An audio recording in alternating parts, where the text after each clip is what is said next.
Hello guys, welcome back to study. This is Dheeraj Kumar. अभी हम बात करने वाले हैं इंडियन एयरफोर्स एक्सेंट वाई 2022 का। देखो फेज 1 तो क्लियर हो जाएगा आप लोगों का, विशेष है आप लोगों के लिए कि अच्छे स्कोर के साथ आप क्लियर कर लोगे तो फिर फेज 2 देने जाना होगा। तो फेज 2 में क्या क्या होगा पूरा प्रोसेस के ऊपर मैंने एक वीडियो बनाया, अगर आपने नहीं देखा तो देख लेना, डिस्क्रिप्शन में मैं लिंक दे दूंगा या फिर वीडियो के एंड में जो है ना आपको यहाँ पे स्क्रीन पे शो करेगा, ठीक है, वो चीज़ें आप देख लेना। ओके ना, क्या क्या अपने को प्रोसेस है फेज 2 का।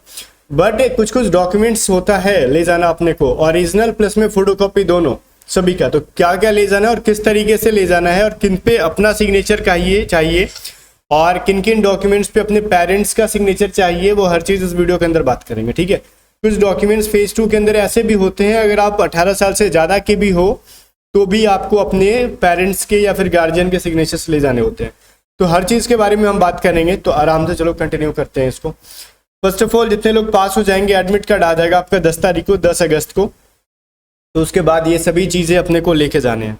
इन सभी चीज़ों में पहली चीज़ ये होगी, कुछ कुछ चीज़ें ये होंगी ना, जैसे कि ऊपर में दे रखा है, तो ये तो खैर एडमिट कार्ड आने के बाद भी वीडियो बनेंगे, सबको पता है, फिर भी मैं एक बार ब्रीफ में बता देता हूँ। ये लिखा हुआ है, candidate must keep the scan copy image of the following beforehand in ready to upload state before starting the filling of online application वगैरह वगैरह चीज़ें दे रखा है, तो उस पर ज़्यादा फोकस नहीं करा। नीचे देखो ABC करके दे रखा है, इन्होंने नंबरिंग कर रखा है, लिस्ट बना रखा है। Colour print out of admit card for phase 2। देखो फेज 2 का जब एडमिट कार्ड आएगा वो तो ले ही जाना होगा कलर प्रिंट आउट। एंड जो उससे भी ज़्यादा इंपॉर्टेंट है, फेज 1 का जो एडमिट कार्ड आपने रखा होगा ना एग्जाम के बाद, और उस पर वेरीफाइड का एक स्टैंप लगा होगा, मुहर लगा होगा, ठीक है। ऑनलाइन एग्जाम में जो फेज 1 का एडमिट कार्ड आप ले गए होगे उसको भी चाहिए, फेज 2 के अंदर वो भी ले जाना है, ठीक है। तो ध्यान रहे, फेज 1 का एडमिट कार्ड ऐसा नहीं कि उसको जहाज बना के उड़ा देना, बरसात का मौसम है तो नाव बना के पानी में मतलब बहा देना, बैठ के घूम लेना, ऐसा नहीं होना चाहिए, ठीक है। तो उसको संभाल के रखना है, फेज 1 का एडमिट कार्ड ले जाना है। कुछ नमूने हैं अपने दोस्त जो फेज 1 का एडमिट कार्ड वो भूल जाएंगे, इधर उधर रख देंगे, ऐसा नहीं होना चाहिए, तो बढ़िया से रखना उसको। साथ में एक चीज मैं और कहूँ, जो फॉर्म अप्लाई करते टाइम जो एडमिट कार्ड पे जो फोटो है ना, सेम फोटो आपको फेज 2 में भी मांगेंगे आपसे, देख लेना, तो वो फोटो लेके जाना। अच्छा देखो यहाँ पे एक चीज और रखा, अगर किसी को टैटू वगैरह है, हाथ में गोदना बनवा रखे हो ना, उसके लिए भी क्या रखा है कि एडमिट कार्ड में एक टैटू सर्टिफिकेट होगा, उसको फिल कर लेना और साथ में जितने भी टैटू हैं एक एक टैटू के 2-2 फोटो खींच के निकलवा के ले जाना, ठीक है। एक क्लोजअप फोटो मतलब काफी नजदीक है और एक थोड़ा सा दूर से, ठीक है, वो फोटो टैटू वाला। तो ये तो सबके लिए नहीं है, जिसने हाथ पे, पैर पे, गर्दन पे टैटूज बनवा रखे हैं बॉडी में, उसके लिए। सी नंबर देखो, duly signed consent form for PFT and medical test by the candidate if 18 years and above age, ठीक है। To be signed parents guardian if below 18 years, ठीक है। अब देखो क्या रहा है ना, ये कह रहा है consent form for PFT and medical test का आएगा एडमिट कार्ड के में, वो अपना ले जाना है, ठीक है, फिलअप करके और साइन कर लेना खुद से। अगर 18 साल से ज़्यादा के हो तो, या फिर 18 साल के हो गए, 18 साल कम के हो गए तो उस पर पेरेंट्स का सिग्नेचर चाहिए, ये वाला कह रहा है। और आगे कह रहा है colour print out of duly field application form downloaded on completion of online registration. देखो ये चीज क्या कह रहा है ना कि देखो ऑनलाइन रजिस्ट्रेशन जब किए थे ना, तो उसमें एक चीज आपको एक चीज डाउनलोड करके मिला होगा, लाइक उस पर रजिस्ट्रेशन नंबर, पूरा पेमेंट का, ये सभी चीजें दिया होगा, उसको भी है ना आपको कलर प्रिंट आउट कराना है। अगर नहीं है तो शायद अभी भी लॉगिन करके चेक कर लो, मिल जाएगा आपको, डाउनलोड करके रख लेना उसको, ठीक है। जो फॉर्म भरते टाइम नहीं मिलता है एक रिसिप्ट, या फिर आपने कहीं कैफे वैफे से कराया होगा तो उन्होंने प्रिंट आउट करके दिया होगा, तो वो कलर प्रिंट आउट चाहिए, ब्लैक एंड व्हाइट नहीं, यहाँ पर लिख रखा है। The application must indicate the payment status, वही बात है, वो पेमेंट स्टेटस यहाँ पे चेक कर रहे हो तो उस पर पेमेंट स्टेटस लिखा होता है कि सक्सेसफुल है, relevant column and must bear the same registration number वगैरह है as printed on this admit card. मतलब वो जो एडमिट कार्ड पे है वही सब चीज़ सेम है कि नहीं, बस मिलाने के लिए वो मांगते हैं। और वो जरूरी है, अभी जाओ agnipatvayu.cdec.in वेबसाइट जो है, जाके लॉगिन करो, अगर ऑप्शंस मिलते हैं डाउनलोड करने के तो डाउनलोड करके कलर प्रिंट आउट करा के रख लेना उसको। जो फॉर्म फिलअप करते टाइम नहीं मिलता है रजिस्ट्रेशन नंबर, पेमेंट वगैरह सब कुछ दिया रहता है, कहाँ कहाँ पे सेंटर फिल कर रखा है वो सभी दे रखा है उसमें, ठीक है। साथ में आपको पेंसिल, इरेजर, शॉर्पनर ले जाना है, ग्लू स्टिक भी ले जाना है। Glue stick in the sense कि आपको गम वाला जो होता है ना ग्लू स्टिक, और पेंसिल आपका HB का होना चाहिए। अब HB क्या होता है सर, कुछ लोग कहेंगे HB क्या होता है, तो HB पेंसिल का एक HB का लिखा होता है, ठीक है। और HB का मतलब मैं बता देता हूँ, किसी किसी को नहीं पता होता है। HB का मतलब होता है हार्ड ब्लैक, ठीक है। तो ये चीज जरा ध्यान रखें, पेंसिल जब खरीदोगे ना उस पर देख लेना HB लिखा है कि नहीं। खैर उतना तो एक एक का चेक नहीं करते हैं, बट फिर भी अपने को फुल प्रिपेयर करके जाना है यहाँ से, ठीक है। तो HB का पेंसिल ले लेना, इरेजर, शॉर्पनर, ये सभी चीजें तो बाद की चीजें, आप एग्जाम से 2 दिन पहले भी खरीद सकते हो। और ठीक है, black and blue pen for writing, वहाँ पे मैंने स्टेपलर वगैरह बोला था ना, फेज 2 के अंदर आपको राइटिंग टेस्ट भी होता है SRT वगैरह, उसके लिए 10 कॉपीज, ध्यान दो, 10 copies of attested recent which was used for online application, passport size photo, passport size colour photograph. वो जो फोटो है ना, जो ऑनलाइन फॉर्म फिल करते टाइम भरे थे आपने, जो एडमिट कार्ड पे है, वो 10 गो फोटो चाहिए। अगर आपके पास वो 10 फोटो नहीं है तो निकलवा लेना उसका, और 10 फोटो एटलीस्ट चाहिए। और उसको कम से कम 20-25, मैंने उस टाइम भी बोला था, बनवा के रख लो, क्योंकि वो मेडिकल तक, फाइनल ज्वाइनिंग तक वही सेम फोटो काम आता है। तो 10 फोटो वो चीज चाहिए जो आपने फॉर्म फिलअप करते टाइम किया था। अब इधर आ जाओ, मार्कशीट, ये सभी चीजों पे आते हैं। फिर कह रहा है यहाँ पे, क्या कह रहा है ना आपसे, देखो जी में, original and 4 self status photo copies of matriculation, ठीक है। मतलब देखो, मैट्रिक का जो है ना ओरिजिनल मार्कशीट भी चाहिए आपको, सॉरी पासिंग सर्टिफिकेट चाहिए आपको, ठीक है। पासिंग सर्टिफिकेट अलग होता है, मार्कशीट अलग होता है। तो अब तक आपका 10th का सबका आ गया होगा, ठीक है, सबका मार्क जो पासिंग सर्टिफिकेट आ गया होगा। एक मार्कशीट CBSE वालों का तो नहीं होता, उनका तो सिर्फ मार्कशीट के ऊपर ही आ जाता है शायद पासिंग सर्टिफिकेट। हम स्टेट बोर्ड वालों के बारे में बात करें, जितने भी बिहार बोर्ड या यूपी बोर्ड या राजस्थान बोर्ड, जितने भी स्टेट बोर्ड से हैं, वो 10th का एक पासिंग सर्टिफिकेट आता है, बाद में आता है, ठीक है, 2 साल 3 साल के बाद। तो जाके स्कूल में पता करो कि हमने इसी ईयर में एग्जाम दिया था, मार्कशीट अपना ले जाना। पासिंग सर्टिफिकेट मिल गया तो ठीक है, अगर CBSE से हो तो आपको नहीं मिलेगा शायद। अगर आप स्टेट बोर्ड से, अगर नहीं मिला तो स्कूल से एक एप्लीकेशन लिखवा लेना कि नहीं मिला अभी। ये कह रहा है required for verification of candidate's name, father's name and his date of birth.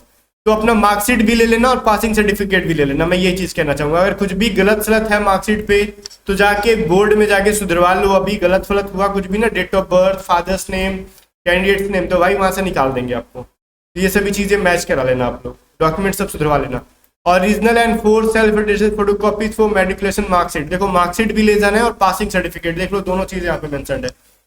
Marksheet भी कह रहे हैं वो लोग और पासिंग सर्टिफिकेट दोनों, 10th का है ना मार्क्स मैट्रिक वाला, तो पासिंग सर्टिफिकेट अलग चीज है, मार्कशीट अलग चीज होता है। पासिंग सर्टिफिकेट 2-3 साल के बाद आता है, तो जाके पता करो, ठीक है ना।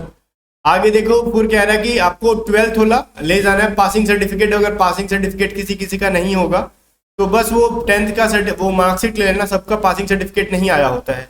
मेरे सीन में भी नहीं आया था, तो मैंने कॉलेज से एक एप्लीकेशन लिखवा लिया था कि अभी आया नहीं है वैसे, और प्रिंसिपल का सिग्नेचर करा लिया था, ठीक है। तो कोई दिक्कत नहीं है, अगर कोई डिप्लोमा है तो डिप्लोमा वाला ले लेना, ठीक है। चलो ये चीज है। अब क्या है ना कि अगर सन ऑफ एयरफोर्स पर्सनल हो तो वो अपना ले जाएंगे, ठीक है। Employ paid out for defence, तो ये मेरे पास जितने भी बच्चे उनमें से कोई भी सन ऑफ एयरफोर्स पर्सनल नहीं है, क्योंकि आज तक कोई कमेंट किया नहीं है, या फिर कोई ऐसा बच्चा नहीं है जिसने कि इंडियन आर्मी नेवी और यहीं से डिस्चार्ज हो, ठीक है। तो ये सभी चीजें मैं छोड़ रहा हूँ J&K, तो सारे मेरे पास एक तरीके से नॉर्मल बच्चे हैं। अब एक है NOC, किसको ले जाना है, सबको नहीं ले जाना। यहाँ पे कह रहा है applicable only for candidate presently serving in any government organisation, जो गवर्नमेंट ऑर्गेनाइजेशन में सर्व कर रहा है उसके लिए NOC चाहिए, नो ऑब्जेक्ट सर्टिफिकेट, ठीक है। तो सबके लिए नहीं है, ये सरकारी नौकरी में है उसके लिए। Original and 4 self attested photocopies, अगर NCC आप कर रहे हो तो उसका ओरिजिनल ABC जो भी सर्टिफिकेट है अगर आपके पास, आपने किया है अगर, और उसके 4 फोटो स्टेट चाहिए। आप ये सेल्फ स्टेटस का मतलब होता है नीचे उस पर साइन करके डेट लिख देना, बस अपना साइन करके डेट लिख देना, यही होता है। नहीं भी साइन करोगे तो वहां पे आपसे करवा लेंगे, तो ये सब चीजों के लिए परेशान नहीं होने का। बट 4 फोटोकॉपीज और ओरिजिनल 10th का marksheet, passing certificate, original 12th का पासिंग सर्टिफिकेट नहीं है तो मार्कशीट, और ओरिजिनल जो है NCC सर्टिफिकेट, और सबका ओरिजिनल के साथ साथ 4-4, 5-5 करके, वो मतलब 4-4 मांगे, आप 5-5 करा लेना फोटोकॉपीज। 5 क्यों मैं कह रहा हूँ, कभी कभार आने जाने में कोई गंदा हो जाता है रास्ते में ट्रैवलिंग के दौरान, या फिर जो ऊपर में उस पर कहीं से गलती से पानी वानी गिर गया तो उस कंडीशन के लिए ले लेना 1-2 एक्स्ट्रा, ठीक है। बट सेफ से ले जाना है तो फिर नहीं गंदा होगा। फिर भी जुलाई अगस्त में थोड़ा बहुत बारिश होता है तो रिस्क नहीं लेना अपने को, ठीक है। मैं अवेयर कर देता हूँ, बाकी आप देख लो। फिर कह रहा है original and self photocopies admit card 12th intermediate, मतलब देखो 12th का जो एडमिट कार्ड होगा, जो 12th में एडमिट कार्ड लेके आप एग्जाम देने गए होंगे ना, वो 12th का एडमिट कार्ड मांगा, वो ओरिजिनल और उसका फोटोकॉपीज भी, ठीक है। चलो, only 1 copy of risk no risk certificate. अब मैंने बताया था एक नो रिस्क सर्टिफिकेट भी होता है, उस पे सबको, जो 18 साल का है, चाहे 18 साल से ज्यादा का है चाहे कम का है, सबको वो फिल करके अपने गार्जियन से जो है ना, वो एडमिट कार्ड के ऊपर रहेगा नो रिस्क सर्टिफिकेट, गार्जियन का सिग्नेचर करा लेना, ठीक है। क्योंकि उसमें पहले ही बोल देते हैं कि अगर पीएफटी के दौरान अगर आपको कुछ होता है तो उसकी जिम्मेवारी रिस्क आपका है, हमारा नहीं है, ठीक है।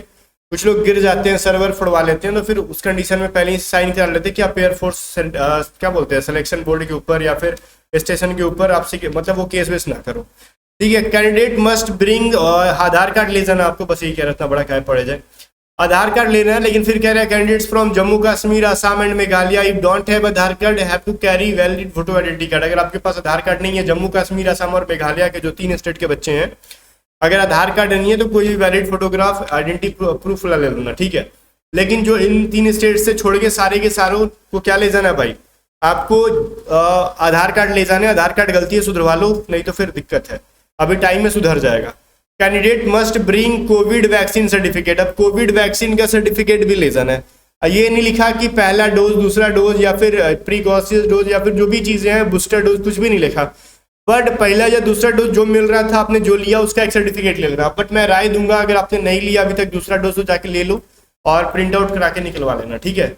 मैं राय दे रहा हूँ बट इसमें कुछ लिखा नहीं है, बट मैं अपनी तरफ से ऐड कर रहा हूँ इस चीज को कि अगर पहले डोज लेके बैठे हो तो टेंशन ना लो, दूसरा डोज भी ले लोगे तो ठीक ही रहेगा। फिर कह रहा है candidate with any additional skill, और मतलब अगर आपके पास कुछ अलग सी स्किल है, किसी फील्ड में मास्टरी हासिल कर रखा है, स्पोर्ट्स में हो या फिर किसी भी चीज़ों में हो, ठीक है, तो वो सर्टिफिकेट है तो वो चीज़ आप ले सकते हो, ठीक है। तो ये सभी चीज़ें क्या है ज़रा आपसे। अब इसका मतलब ये नहीं है ना कि आप डीएल लेके पहुंच जाओगे, ठीक है। इसका मतलब ये नहीं क्या कहोगे हमको गाड़ी फटफटिया चलाने आता है, हमें वो ड्राइविंग लाइसेंस आ गया है भाई, कुछ अलग से नौकरी वोकरी दे दो, ऐसा कुछ नहीं होगा, ठीक है। कुछ अलग से प्रोफेशनल स्किल्स वाले अगर कुछ सर्टिफिकेट हैं आपके पास, या फिर स्पोर्ट्स का सर्टिफिकेट है, या फिर आपको लगता है कि मैंने अच्छे से किसी ऑर्गेनाइजेशन से ये चीज़ स्किल सीख रखा है, तो आप लेके जाओ, वहाँ पे देखते हैं क्या होता है, वैलिड मानते हैं कि नहीं, बट ले जरूर जाना अगर आपके पास कुछ भी एक्स्ट्रा स्किल्स का सर्टिफिकेट हो तो। बाकी गाइस मिलते हैं नेक्स्ट वीडियो में, तब तक के लिए बाय बाय। जो भी इंपॉर्टेंट सा इसमें डेटा था मैंने आपको बता दिया, और कोई भी डॉक्यूमेंट्स में गलती है दौड़ धूप करो, फेज 2 की तैयारी करो और उस चीज़ को सुधरवा लो, बिकॉज बहुत इंपॉर्टेंट है ये सभी चीज़ें। फिर भी कोई डाउट है तो कमेंट सेक्शन खुला है, पूछो, मैं रिप्लाई देने का कोशिश करूंगा।